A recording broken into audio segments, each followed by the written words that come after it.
Hello everyone, आप सब कैसे हैं। मैं उम्मीद करता हूं कि बहुत अच्छे होंगे और अपनी पढ़ाई को बहुत अच्छे से कर रहे होंगे। मैं आकाश कुमार बढ़ाना आईसीटी वर्चुअल क्लासरूम में आपका बहुत बहुत स्वागत करता हूं मेरे प्यारे बच्चों।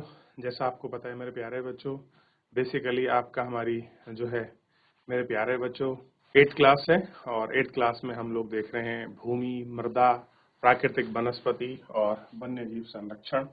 इन सभी को हम लोग पढ़ेंगे और एक एक करके गौर करके बात करेंगे। क्लियर है? ध्यान रहेगा इतना। चलिए, इतना हमने पढ़ लिया, इतना हमने देख लिया, इतना हम सब कुछ बाबू कर पाए।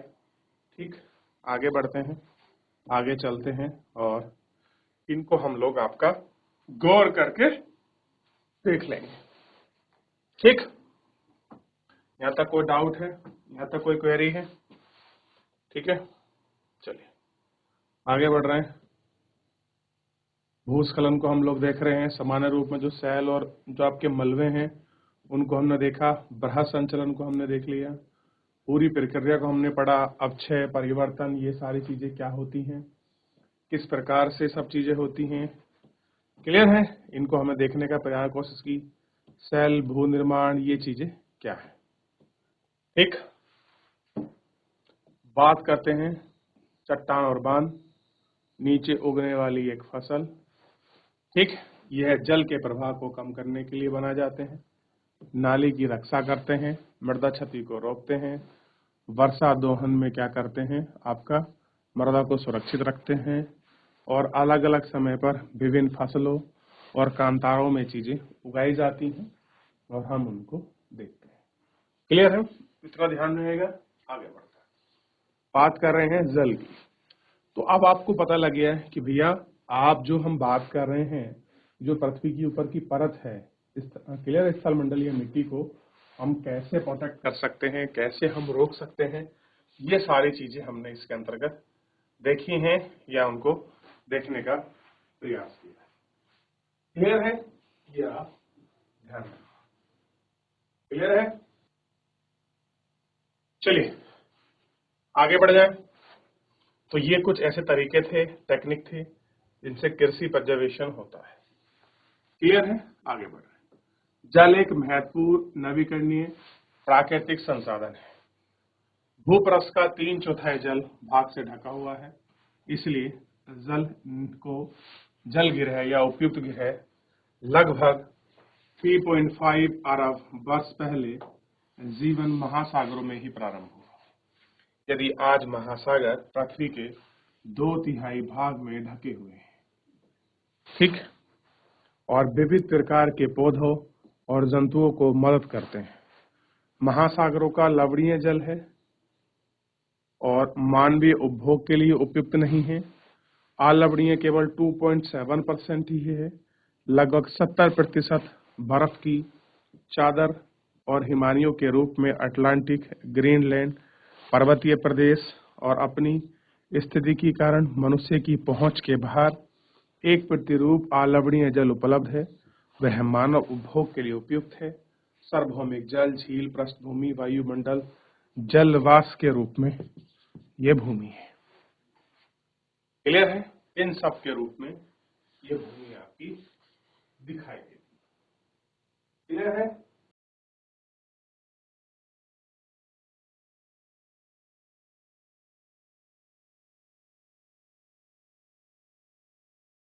अब आगे बढ़ रहे हैं। अब देखिए, इसीलिए अलवणीय जल पृथ्वी का सबसे अधिक मूल्यवान पदार्थ है। पृथ्वी पर जल ना बढ़ाया जा सके और ना ही घटाया जा सकता है, तो ना तो बढ़ सकता है ना ही घटाया जा सकता है।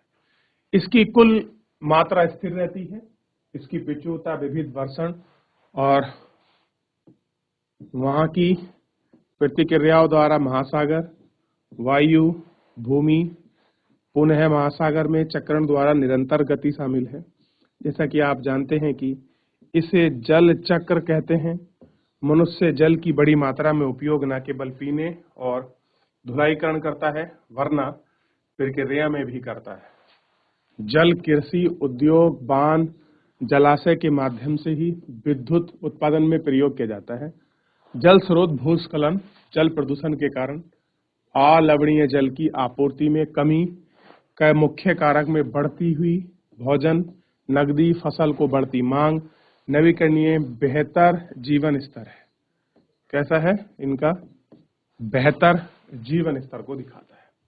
तो ये सारी चीजें हैं जो आपको नवीकरणीय रूप में हम उनको पाते हैं कि भाई जैसे महासागर है, वायु है, जल है, जल चक्र के पार्ट हैं, कैसे घूमती हैं, कैसे हम कृषि में, बांध में, इन चीजों में हम क्या करते हैं, उनका उपयोग करते हैं। क्लियर है? ये आपको देखना है।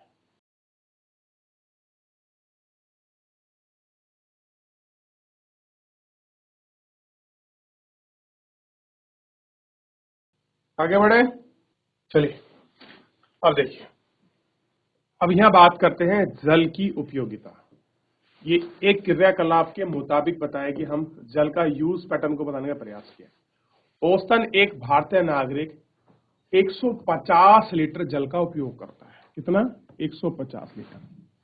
जैसे पीने में वो आपका 3 लीटर प्रतिदिन, खाना बनाने में 4 लीटर प्रतिदिन, नहाने में 20 लीटर, शौच फ्लश में 40 लीटर, वस्त्र धोने में 40, बर्तन धोने में 20, बागानी में 23, कुल मिलाकर वो ऑन एवरेज एक व्यक्ति 150 लीटर पर डे क्या करता है? खर्च करता है। 150 लीटर पर डे खर्च करता है। क्लियर है? यह आपको ध्यान देना चाहिए। तो इस यूज पैटर्न को आप लिख लीजिए एक बार। चलिए आगे बढ़े। जल की उपलब्धता में कमी समस्या। विश्व के कई प्रदेशों में जल की कमी है। अधिकांश अफ्रीका, पश्चिमी एशिया, दक्षिणी एशिया, संयुक्त राज्य अमेरिका के पास, उत्तर पश्चिमी मैक्सिको, दक्षिण अमेरिका के संपूर्ण अलवणीय भाग में जल की जो कमी दर है, ये देश के जलवायु प्रदेश में स्थित है जहां सूखा पड़ता है, जल भराव की अधिक समस्या बनी रहती है। इस प्रकार जल का अभाव मौसमी अभाव और वार्षिक वर्षण की विविधता के कारण परिमाण स्वरूप हो सकता है।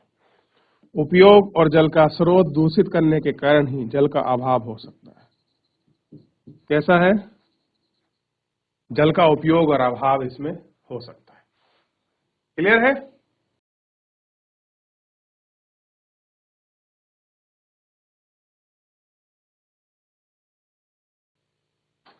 चलिए अब जल संरक्षण का कुछ तो उपाय होगा आपके पास। अब बात कर रहे हैं जल संरक्षण की। आज के विश्व में शुद्ध और पर्याप्त जल का स्रोत पहुंचना एक बड़ी समस्या बन गया है। अब हमारे पास जल तो है, लेकिन शुद्ध मतलब जो जिसमें बिना पॉल्यूशन के हो। अब आप देखिए पानी में आर्सेनिक, फास्फोरस, इनकी परसेंटेज बहुत ज्यादा है, नाइट्रस की जो है परसेंटेज बहुत ज्यादा है, तो पानी पीने योग्य कहाँ बचा है? आप कहेंगे सर बहुत बड़े समुद्र हैं, वो तो पीने योग्य है, लेकिन बेटा उनमें नमक है, खारापन है। क्लियर है? क्या हम उनको पी सकते हैं? नहीं पी सकते। तो हमारे पास स्वच्छ जल का परसेंटेज बहुत कम है। केवल कहाँ बचा है? ग्लेशियर्स में बचा हुआ है। नदियों में तो बहुत कम पानी है और झीलों में। क्लियर है? तो ये आपको ध्यान रखना है। कह रहे हैं कि उनका पर्याप्त स्रोत एक बड़ी समस्या है। अब देखिए, इन्हें क्षीण होते, क्षीण का मतलब होता है नष्ट होते संसाधनों का संरक्षण के लिए वहां कदम उठाना चाहिए। जल एक नवीन संसाधन है। कैसा है? नवीन। नवीन का मतलब होता है नवीकरणीय। सॉरी, क्या है? नवीकरणीय। हम उसको रिलेबल कर सकते हैं। जैसे आप देखिए, जल है, वेपराइज होकर उड़ गया और उड़ेगा, ऊपर क्या करेगा? कंडेंसेशन होगा, कंडेंसेशन होगा, बारिश रूप में वापस हमको प्राप्त हो जाएगा। क्लियर है? तो कैसा है? जल एक नवीकरणीय संसाधन के रूप में है। यद्यपि इसका अति उपयोग और प्रदूषण से इसका प्रयोग अनुपयुक्त बना देता है। हमने इसका ज्यादा प्रयोग किया, अच्छे से इनको उपयोग नहीं किया, तो इसको अनुपयुक्त यानी कि जितना हमारे पास उपलब्ध होना चाहिए अनुपलब्ध बना देता है, या अधोशोषित आंशिक रूप से।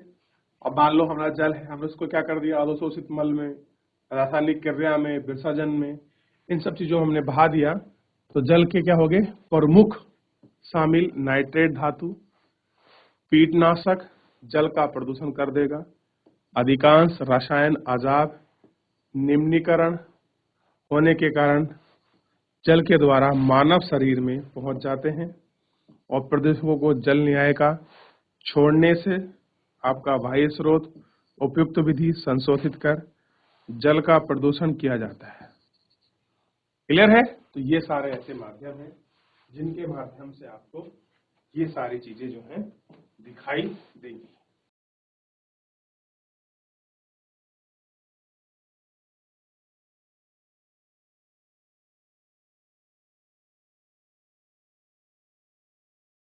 आगे बढ़ रहे हैं।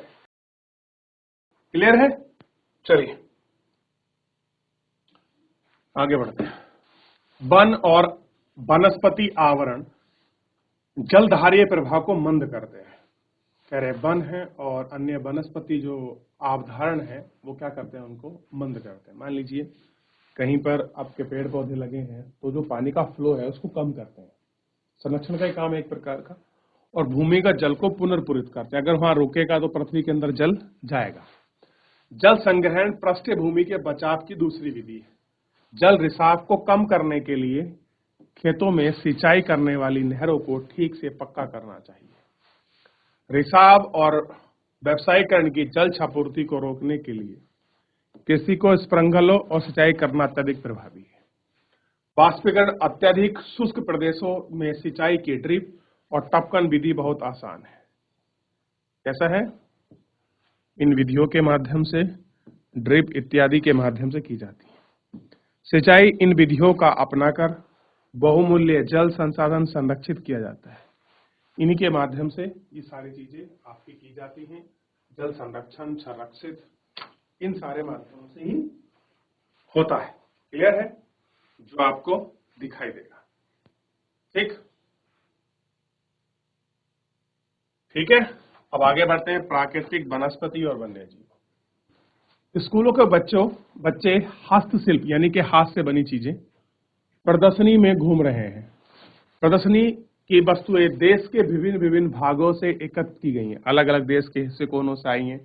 आप देखते हैं बहुत सारे हैंडलूम आपका ट्रेड फेयर लगते हैं, खाने की, मनोरंजन की चीजें, और जो है साथ ही में हाथ के बने हुए कुछ कास्ट की चीजें, लकड़ी की, मिट्टी की, ऊन की, ये चीजें और मिट्टी की चीजें बाजारों में बिकती हैं। मोना ने एक थैले में उठाया और उत्साह से कहा, यह कितना सुंदर हैंडबैग है। ठीक। अध्यापिका ने कहा, हाँ, यह जूट से बना रहा है। क्या आप उन्हें टोकरियां, दीप, छातों और कुर्सियों को देखते हैं? ये बेत और बांस की बनी है। किसकी बनी है? बेत और बांस की। भारत के पूर्ववर्ती प्रदेश में बॉक्स में प्रचुर मात्रा में पैदा है। जेसी रेशमी क्लर्क और उत्साहित था। खूबसूरत स्पार्क देखेंगे, आध्यात्मिक स्पर्श किया गया है। रेशम कीटकों से प्राप्त है। शहद के पेड़ पर पालते हैं। बच्चों को समझे गए हैं। वह पौधों को अनेक विविध उत्पाद प्रदान करते हैं जिनका उपयोग हम दैनिक जीवन में करते हैं। क्या करते हैं? इनका जो उपयोग और भात है वो हम दैनिक जीवन में करते हैं। क्लियर है? ये हमको देखना चाहिए। क्लियर है? और आपको दिखाई देगा। प्राकृतिक, वनस्पति, वन्यजीव केवल स्थलमंडल, जलमंडल और वायुमंडल के बीच जुड़े एक सक्रिय क्षेत्र में पाए जाते हैं, जैसे हम जैव विविधता कहते हैं। जैव मंडल में सभी जातियां जीवित रहने के लिए एक दूसरे पर परस्पर संबंधित हैं और निर्भर रहती हैं। जीवन आधारित परितंत्र कहते हैं कि वनस्पति और वन्यजीव बहुमूल्य संसाधन हैं। इमारती लकड़ी कहते हैं कि प्राणियों को आश्रय देता है और ऑक्सीजन उत्पन्न करते हैं। हम सांस लेते हैं, फसल का उपगन करते हैं, प्राकृतिक सुरक्षा करते हैं, रक्षा गोमत के रूप में कार्य करते हैं, भूमिगत जल संग्रहण में सहायता करते हैं। हम टेक्लोस और तारपीन का तेल, गोंद, औषधीय पौधे, कागज उत्पादन करते हैं जो आपके अध्ययन के लिए अत्यधिक आवश्यक है।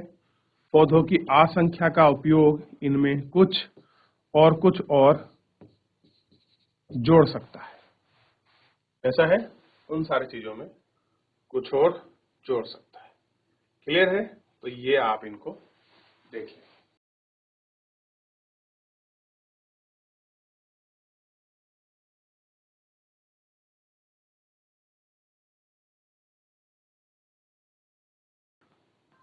आगे बढ़े। तो अब ये आपको क्लियर हो गया होगा भाई क्या कुछ कैसे है और किस प्रकार के। अब आप बहुत बार एक फूल देखते हैं जिसका नाम है ब्रह्म कमल। अब ये देखिए आपके सामने ब्रह्म कमल है, क्लियर है। तो जैसा कमल आप सोचते हैं वैसा कमल नहीं है, ये है ब्रह्म कमल। आप देख लीजिए भारत में भी इसकी बहुत सारी वैरायटी पाई जाती है, ऐसी है बहुत सारी वैरायटी पाई जाती हैं। देख लिया, आगे बढ़ जाए। अब देखिए ये है किंगफिशर, देख लिया आपने किंगफिशर। चलिए तो फिलहाल मेरे प्यारे बच्चों आज के इस लेक्चर में इतना ही। मिलेंगे नेक्स्ट लेक्चर में, तब तक अपना ध्यान रखिए, स्वस्थ रहिए, अपनी पढ़ाई को बहुत अच्छे से करते रहिए। मुझसे जुड़ने के लिए बहुत बहुत धन्यवाद।